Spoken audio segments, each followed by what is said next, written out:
Dr. Victor Frankl was a respected Jewish psychologist in Germany in the 1930s. After Hitler came to power, everything was taken from him: his wife, his home, his possessions, his clothes. He was sent to a concentration camp, stripped of everything. In the prison camp, Victor was acting as a doctor to his fellow prisoners. He was concerned about prisoners attempting suicide. The Nazis had crazy rules about suicide. It was forbidden to commit suicide, yet it was a punishable offense for other prisoners to try and stop the suicide attempt. One evening, Victor was called to help a prisoner that was in despair and ready to kill himself. The prisoner told him, "I have nothing left to expect out of life. I'm going to kill myself and end his suffering." The very next day, Victor was called to another prisoner that had almost identical thoughts.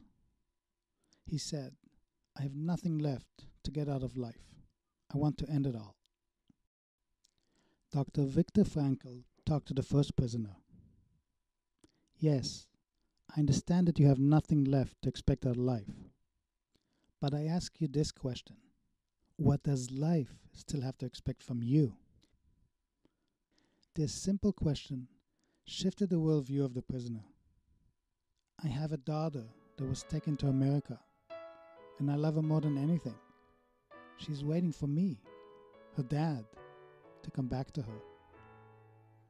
Suddenly he remembered his reason to survive. His suffering was transformed to meaning. He will survive for her. Victor asked the second prisoner the same question. "You say you have nothing left to expect out of life. But what does life still have to expect from you?" The second prisoner thought for a while and then said, "Before I was taken from my home, I was writing a series of geography books.